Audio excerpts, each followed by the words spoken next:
our next session, we are honored to showcase an inspirational education specialist working with an international non-governmental organization in his country, Uganda.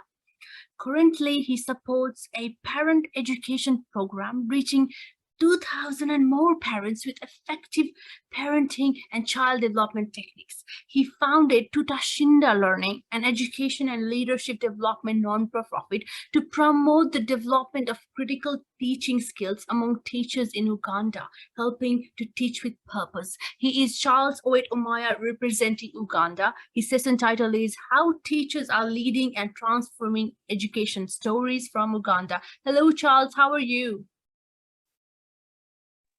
Hey, hi, Anusha. I'm okay. Just connecting to the computer over here. I'm excited to be here. You should see a prompt to let another device in. Yeah, sure. One moment. Yes, you can share your screen and the stage is yours, Charles. Thank you so much. Thank you.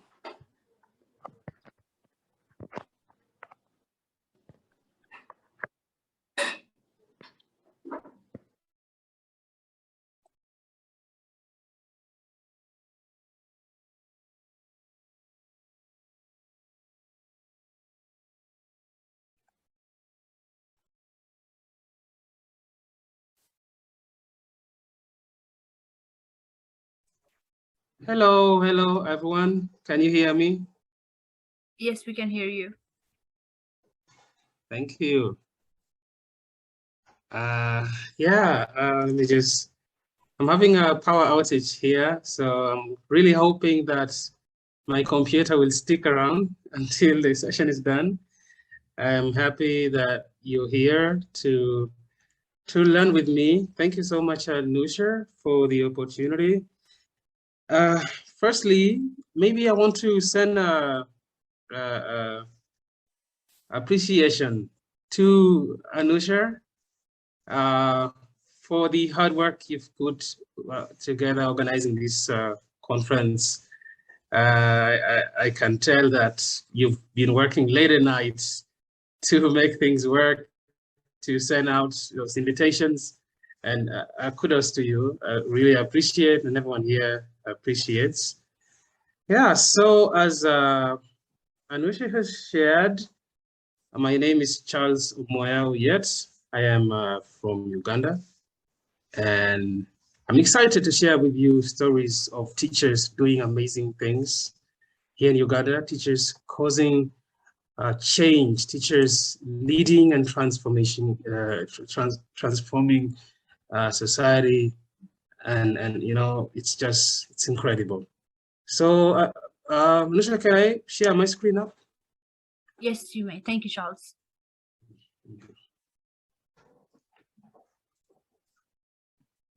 Okay.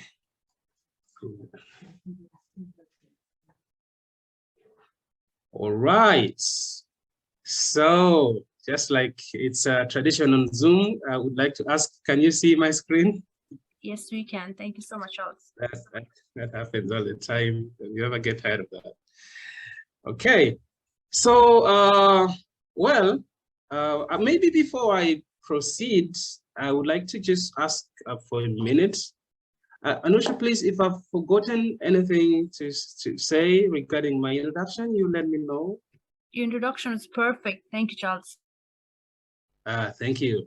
Maybe before I proceed, I would love to ask if anyone would like to share a couple of expectations. Do you have particular expectations about this session today?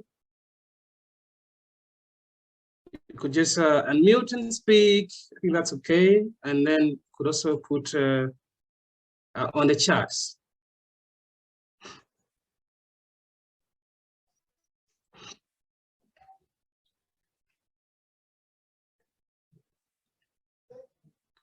Okay. Oh, nice. Abdul Rahman says, learn from the great job teachers are doing in Uganda. Thank you. Teacher Nisi says, perhaps we can learn about the challenges that teachers face specifically in Uganda. Okay. Any other? Maybe a couple more, then we can continue.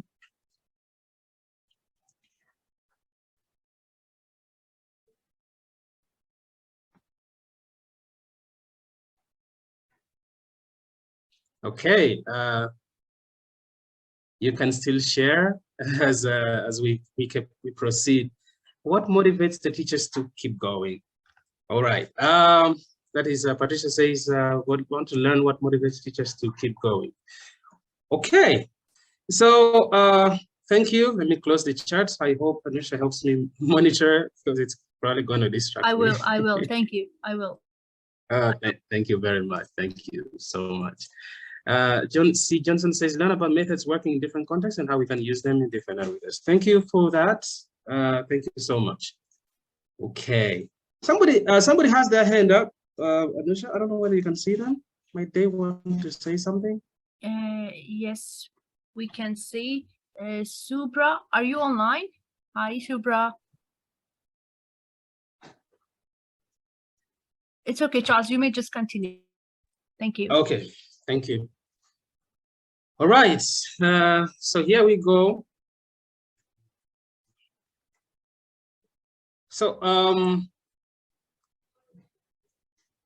we have a few teacher issues in Uganda, as you can see on the screen. We have our teachers still have a challenge of being remunerated poorly in terms of compensation for their work.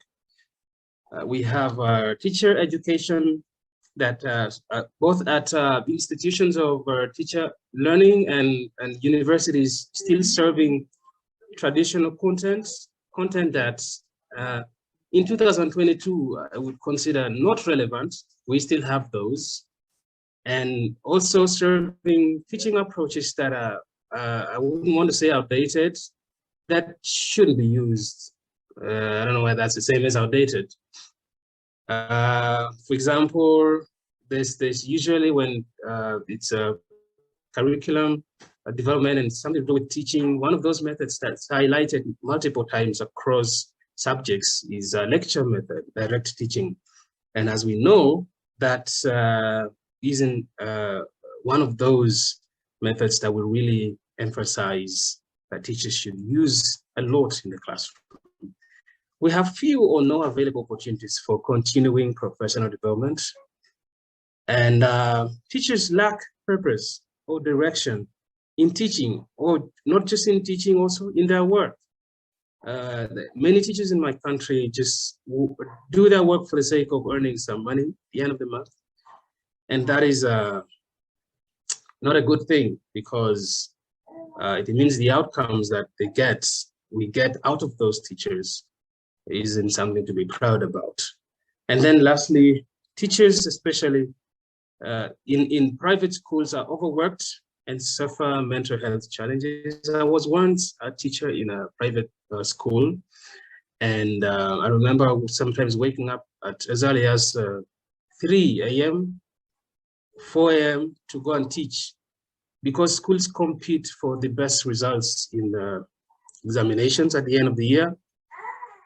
Therefore, teachers are put on a lot of pressure to deliver everything that they have and everything that they do not have, so that students can get the highest grades and win the school some privileges.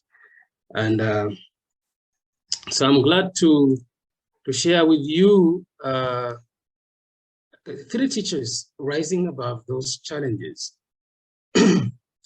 And I want to mention that these are teachers that I have particularly trained, mentored, and coached, and in my work as a teacher educator and a leadership development person.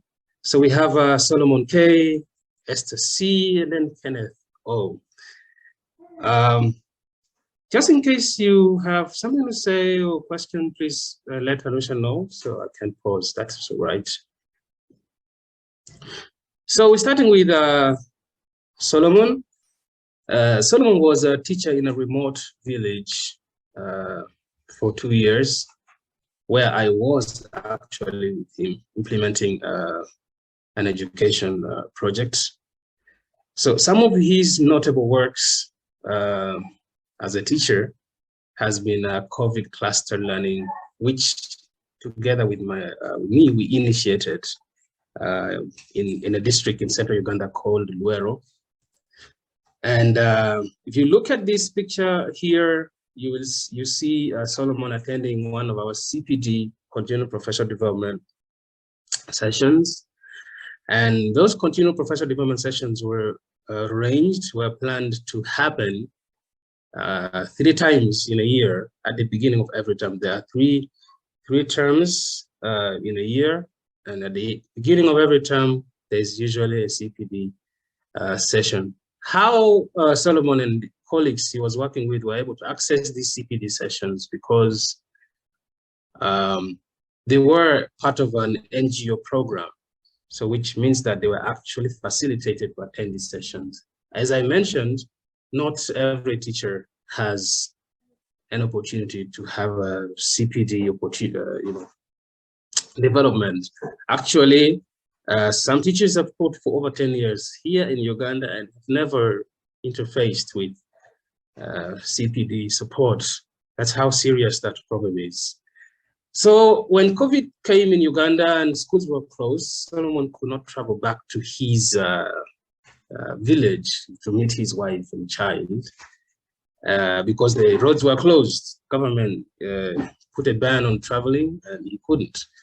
So I was in the same district with him. So we talked and decided to design a learning session for children in the community, while of course ensuring that COVID-19 does not spread. And what we did, we called it a cluster learning. And in a week, Solomon was able to teach up to 30 lessons to children, either in groups or as individuals. And by the time the COVID was lifted, I think that program ran for a couple of years. During the entire period for COVID, Uganda had the longest COVID period. Those kids who were actually having learning during the COVID period were at a higher success achievement rate than those who did not receive any learning at all. So if you see down below here, you see, below here, Solomon is teaching a group of children near his school. The motorbike you see there is one I used to reach that school as delivering some papers for those children to use during their learning. And with him and other teachers also, we worked on designing self-learning workbooks. And these workbooks were delivered to up to 900 children in Luero district, which enabled those children to learn even when the teacher wasn't around. Of course, COVID, the teachers had gone back to their homes, they were not available. And those learning workbooks really, really helped.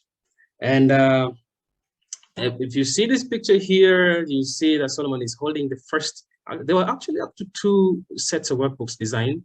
You will see that this was the first that he's holding with these 2 other kids. I had just delivered those books, which were co-created with other teachers. And yeah, students were excited. I mean, if you've not been learning for several months and then you receive a workbook that allows you to learn by yourself, you should be excited. So here, Solomon takes a picture with 2 of his children who received the workbook when I delivered them on a motorcycle. So down here, you can as well see, I am demonstrating how to manage these learning sessions during COVID to my friend Solomon, this picture here. And again, you can see that there's a bike nearby. I love riding bikes, so I probably mentioned it multiple times. All right, yeah, one of his other projects was a wash facility in his school. The school where Solomon was working had a very poor hygiene in terms of wash, toilets and stuff like that. So he mobilized funding from his friends, from the district, And they built a toilet for their school to be used by teaching staff. The teaching staff were not actually having a proper toilet. Some of them, unfortunately, ladies and gentlemen, have to go to the forest to do business over there. And yeah, and when he did that, it was really helpful for the teachers and some learners who lived around the school. And as a result of the COVID work that Solomon did, Solomon was featured in the newspaper, the second national newspaper in Uganda, Monitor Publications, on October 5th, 2020. He was celebrated as one of 3 shining teachers who are examples of going above and beyond during COVID. I was really excited for this celebration, and it encouraged him to do some more. I'm going to move to another teacher now. So if you have a question, as I said, kindly share. All right, thank you. So the second teacher I would like to talk about is called Esther. So Esther was a secondary teacher who changed to primary teaching because she saw an opportunity to do some good things with to transform education in the primary section. And one of her projects was a Kalagala Girls Education Advocacy, where she reached around 300 girls with a pad making project. You see this picture over here, you see that that she's holding some pads, original pads with a number of girls.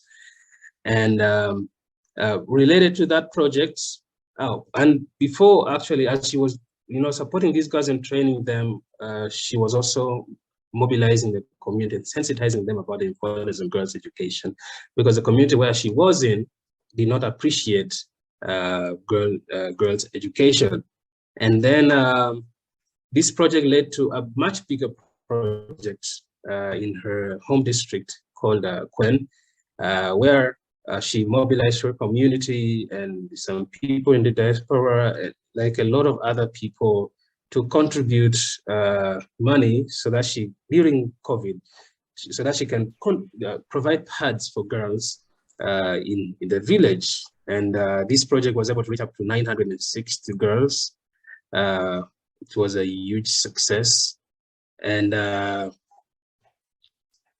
it really helped those girls to stay away from being influenced by young men who just want to take advantage of them, because usually Uganda actually had up to 4,000 teenage pregnancies during COVID. So this distribution of pads to girls in our village was a huge step towards eliminating some of the pregnancies which would happen because girls are looking for pads from men who are not responsible themselves. And this story here was also featured on the New Vision, and how we are supporting girls in Quent to stay in school. I have some of these links, so if anybody needs them, I'll probably share my email later. You can request for them and read them, maybe find some motivation there. And also one of our projects, the big project she worked with, was Peace First Ambassador. This project here, Kalagala Girls Education, was actually a project that I wrote a recommendation for, so that she could win a mini grant, not much money, about $450 US, which she used to purchase the materials for making these parts with the girls. And now from this project, she was appointed as a Peace First Ambassador, because the organization that gave us the $250 was called Peace First. And with Peace First, she was now providing support to between 300 and 500 youth who want to implement projects in their communities to create peace, to create sustainable development. From there, after she finished some project in Kalagala in Uganda here, she went over to a district called Kabaramaido, and she worked in a remote community to do the same thing, to create opportunities for girls to stay in school. So if you see a picture here, you see that that Esther has trained women and girls to make reusable pads. As you can see the picture, they're holding them up. And oh, this picture here is her and her children from her local community back in the district where she had worked. All right. And as of now, as I speak, Esther has decided to deepen her knowledge of inclusive education, and she has moved to the UK. She applied for the fellowship and for a scholarship to move to the UK to study a master's degree in inclusive education, so that she could come back and help her community further, so that she could extend more hand of support to everyone who critically need it. Okay, so that's Esther. Now we're moving to another person. This is Kenneth. Kenneth is a science teacher who loves football. I work with Kenneth in the remote district in Luero, called Luero, and one of his projects similar to what Solomon did. Solomon was the first participant I shared about. Was that COVID home teaching and workbooks, which was also able to reach up to 900 learners. As you can see, he is delivering a workbook to a child. These workbooks, as I had mentioned, were designed to be for self-learning. Like a child sees the book and there's every step of the way for how they can understand the material in that book. And we were able to reach up to 900 learners. And the other, in COVID and home teaching, you can see below here, Kenneth is teaching a group of pupils, about 6 of them. They had picked a desk and put it outside so they could teach. And because of his good work, the organization thought it would be good to document it. You can see a camera person here taking a picture of what is happening. I mean, these teachers that I'm talking about, really, you can see the passion get out of them in the work that they do. Like they just do it with everything that they have, probably not even minding that they're going to be tired at the end of the day. So here you can see him teaching and, of course, interacting with these children. And the other project that he did was library and literacy. His school did not have enough books for children to read, and not having books is not a good thing for literacy levels. So Kenneth wrote to an organization, Books for Africa, and the organization was generous to deliver 3,000 books, assorted books, like of different topics. You can see behind here some of the books that he has here in the library.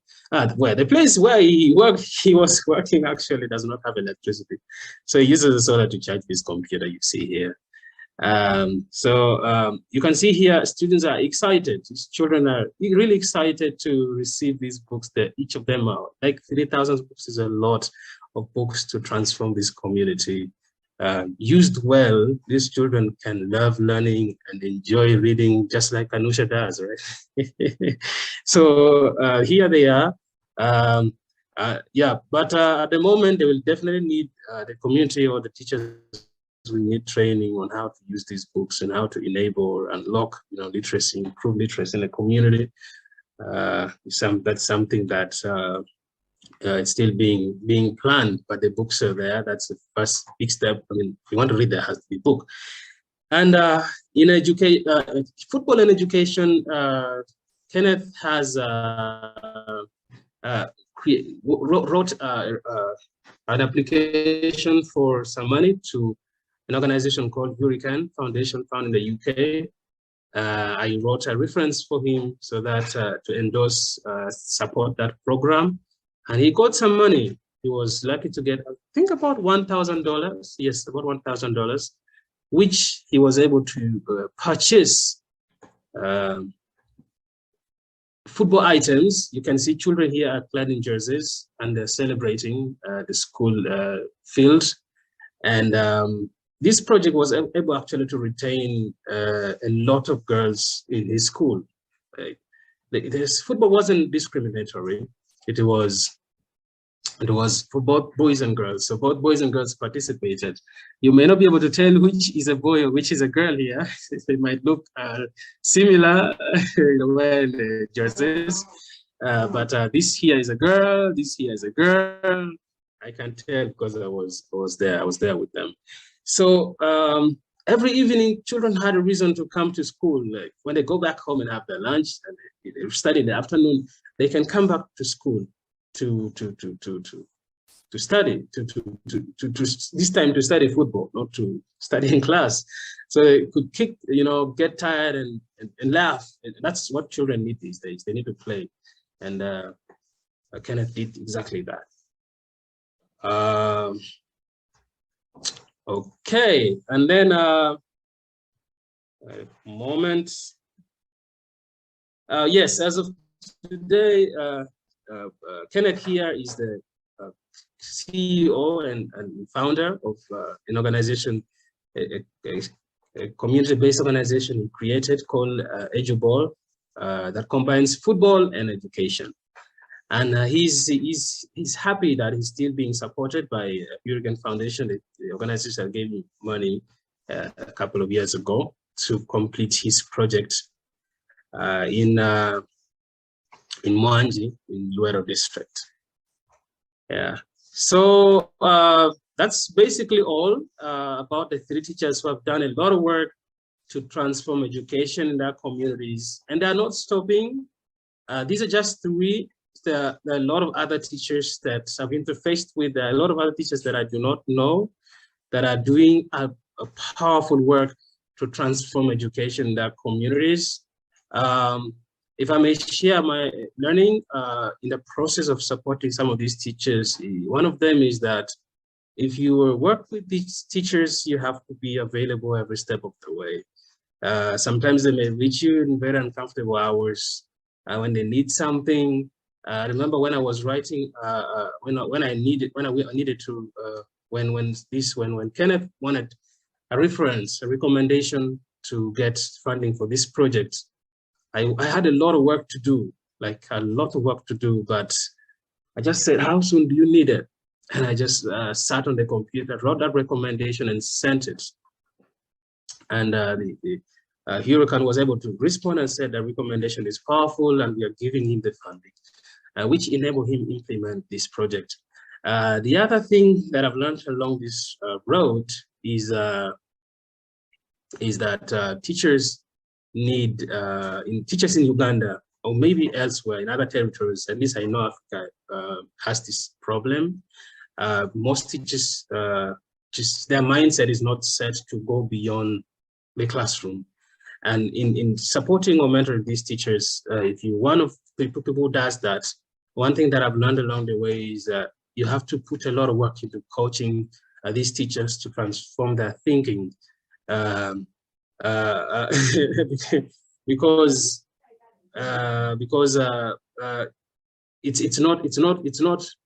bringing a teacher from a situation of a lot of comfort to where they're able to go beyond. That takes time and a lot of patience. And I'm glad that the teachers you see here have been able to reflect upon their lives, to reflect upon their thinking, and do this amazing stuff. I wouldn't probably mention some of the challenges I've had with these teachers myself. Maybe today is a day of celebration, but it hasn't been just roses. Some of them have get so angry along the way, and they ask you, "Why do you want me to do this thing?" Or why does it have to be me? Go and talk to another person, you know. So there's a lot of compassion also that comes with it. Like you just, that's just a higher form of maturity that one needs. That you just look at somebody as a friend, as somebody that needs the support that you're giving. So you have to be available. You have to be understanding. Like I've been annoyed several times as I supported these teachers over a period of over 2 years. But one thing that I've learned is not to demonstrate that I'm angry if I am, because I mean, I can be angry, but I wouldn't want to be angry to the point that I don't allow that to support my work. And usually when one of them annoys me, makes me angry, I just withdraw, and then I initiate the conversation another day. And I say, this is probably what we should be doing. This is how the direction that we should take. And this has worked. And because of that, I've been able to win the trust of these teachers and help them move towards the path that they want to reach. And the other thing that I've learned along the way is that while they may not have access to some of these CPD or continuing learning opportunities, you as the support, you as the mentor, look out, check out those opportunities and share it with them. I would, in that regard, I want to share about this lady here, Esther. I remember some of the courses that she did, online virtual courses that she did, we actually did them together. Like I found courses and I said, this aligns with the work you do. So why don't we take it together? Why don't we just take it together? And then we actually start and finish together. That is a huge motivation to what the teacher wants to accomplish in their work. Because if you just tell people that do this, do that, it might not just work as effectively as actually doing it with them. So by doing it with them, I was able to motivate this teacher here. And I'm really glad that she's deepening her understanding of education, the UK education, so that she can contribute further to her community. That would be what I would share briefly. And I think I would be just ask you now the question, have you learned any lesson from these stories? Or do you have a question? And yeah, if you do, I would really appreciate to hear them and respond to you. Thank you very much. Thank you so much. I don't know, Anusha. So much. Can I close? Charles. Thank you so much. Can I close my screen now? Sorry, Charles?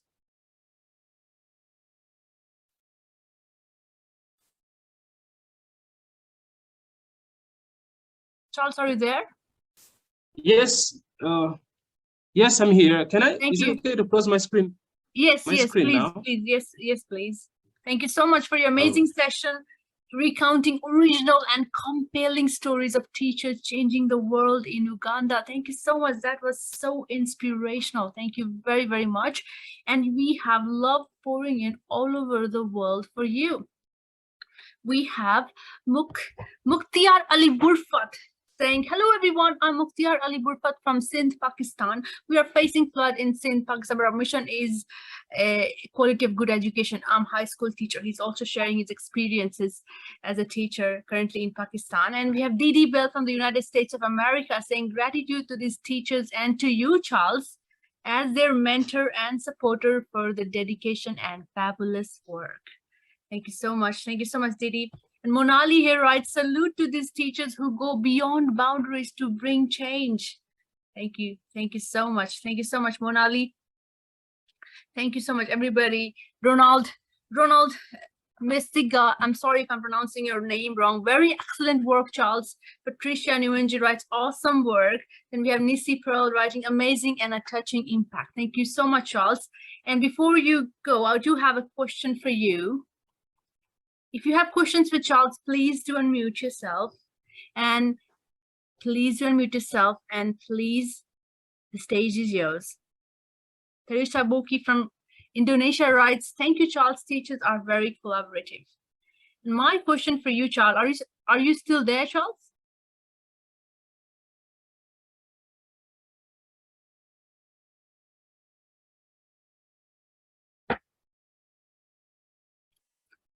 Hi, Charles, are you still there?